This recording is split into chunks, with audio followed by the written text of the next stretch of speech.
Well, howdy, and welcome back once again to the Withlacoochee River Railway and the Withlacoochee River Report. Well, I've got the engine running directly on the motor. As you can see, I've got it hooked to a DC power supply. The reason I have it hooked to a DC power supply is, you know, that's a little can motor. You don't want to. That's a little DC motor. You don't want to be pushing any AC through that one. But as you can see, I've got the motor running, and I might add, it runs fine in both directions. Nothing wrong with the motor. I've been down in the gears. The gears are fine. The axles are fine. They've got plenty of lube down there and stuff. The problem that it runs into is there's no power pickup on the front roller. It's getting all its power pickup from the rear roller, and for some reason it just will not run on the railroad. It just will not run on the track very well. It'll go forward a little bit as long as you got the reversing switch locked. So I am guessing, and then it'll only go for a little bit and then it'll quit going. So I'm guessing there's probably something wrong with that board. I haven't seen anything that's disconnected yet. I don't know if there's anything truly disconnected. I don't have the super fine soldering skills to actually fix the board if there is something wrong on the board. I don't even have a way of testing the board. But I know that the motor works fine, and I know the motor works fine in both directions. There's nothing wrong with the motor. I don't know about the smoke unit. I haven't even tested that yet. I know there's a smoke unit right there. So, and yes, it does have a smoke on-off switch. I've got it turned off at the moment. Other than that, I don't see what the problem is in here. I do, however, had noticed there appears to be a little bit of rust in there. And there's a little bit of... Let me stop this motor real quick.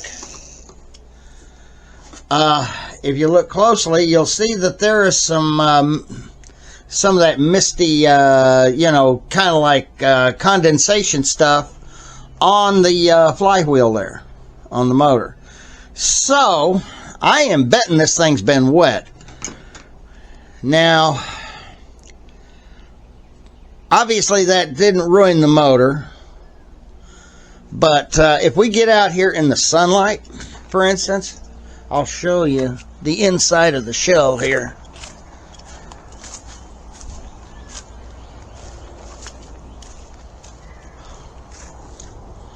As you can see, that's definitely some rust right there on those screws. So, I'm wondering if maybe the board might be good, because those boards, they can take a lot. The board might be good, and yet the plugs might not be. I've heard of that happening before. I don't think it's actually been in a flood. But from the looks of things, it's not looking real good. And because of that, I'm thinking the board's been wet. It had to have been wet in order for rust to be forming on those screws, and you're getting that crud. What do they call it? It's the same stuff that affects our running ability on our track. Evidently, the rust also.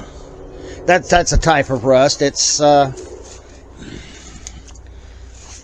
tells me a lot of what I need to know. The lights.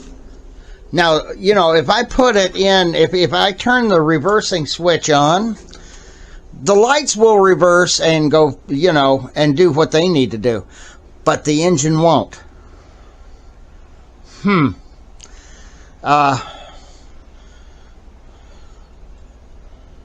Now, like I said, right now I've got it directly connected to the motor. I've got the wires directly connected to this, from this power pack to this motor. So I know that the motor's running, and I know there's plenty of good lubrication down in the gears and the axles.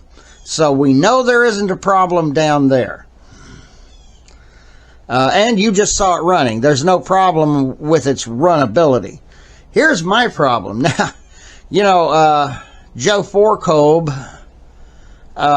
he was on our O-Trains list years ago. I haven't seen or heard from him in a long time. Who knows? But he used to do a lot of conversions on these. He would do 2-rail conversions.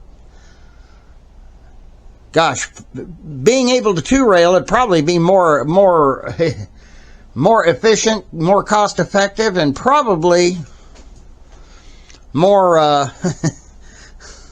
easier to do than trying to find one of these boards, if that's actually the problem.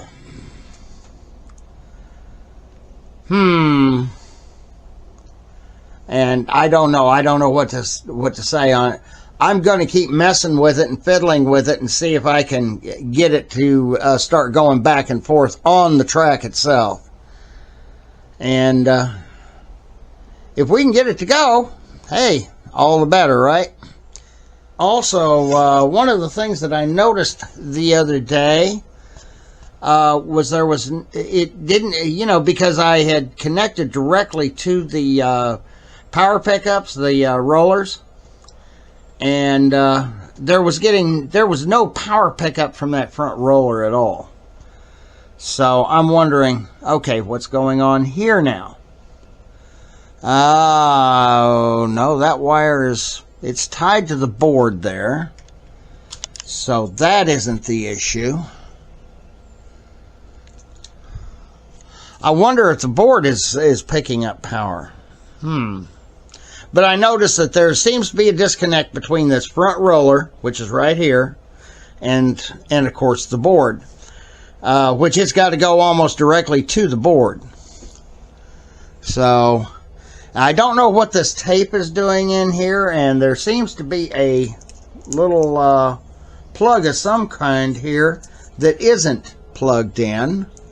Don't know what that has to do with anything. I'm going to have to investigate this a little bit further.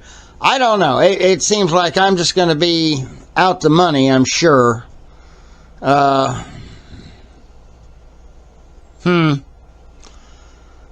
me see what I can do about this beast. I'll get back to you. Well, I think we know that the motor runs. The motor runs good. It wasn't reversing, and then when you turn on the reversing switch, it just kills it. It won't go or do anything. Right now, I don't even have the lights hooked up. I've just got it back together to hold on to it, see what I'm going to do with it later. I may go and I may sell it, but I wouldn't be able to get what I got in it, so, which isn't overly too much, but the fact of the matter is it was more than it was enough that the engine should run. May take it back to John and say, give me a Hudson in replacement for it, and I mean a scale Hudson, none of this 027 crap. I may decide to try to find a new board for it.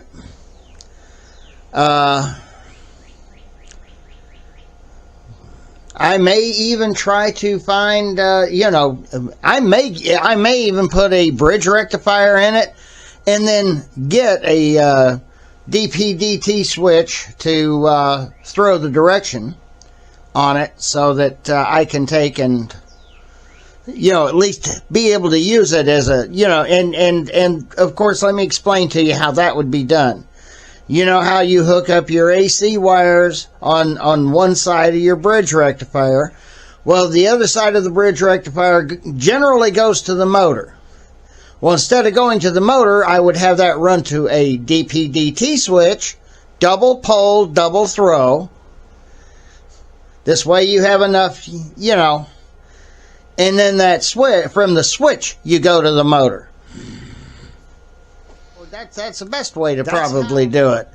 And I can guarantee you, I can get both directions out of it that way. You can do that on any of these engines that you put a bridge rectifier in. Of course you can, but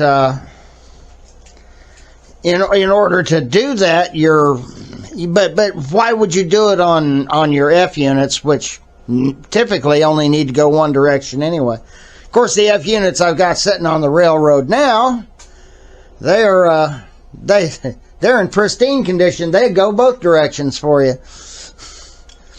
Anyway, until next time, happy railroading. Well, what little I could gather on this engine, what little research I could find, it originally retailed for $104. Now, I know they re-released it more recently under the Lion Chief 2.0 label, and when they did that, they made it, it was closer to $300.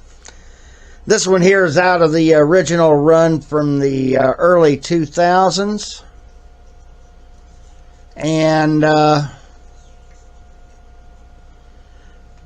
it's a pretty nice little engine. I like it. I want it to run. I tried searching for a circuit board for it through Lionel. Of course, everything's out of stock. Naturally. Thank you, Lionel. Thank you for making junk. As we saw earlier in the video, we saw that the motor worked fine. If you can go directly to the motor. Like I said, I just tried doing a search on my tablet and doing Google search on it and stuff. This thing must have been made in about 2001, 2002, maybe the mid-2000s, like 4 or 5. Somewhere in there. I know they were pretty popular, and they were popular amongst the two-railers who would take and actually two-rail this engine. So, I will have to figure out what it is I want to do. If I can find another circuit board. We saw that there was rust on the screw, so we know there's been moisture inside the locomotive. So, yeah, the circuit board is probably toast. Don't know what I'm going to do with it yet, but we'll get this thing figured out. Sometimes it's not so easy.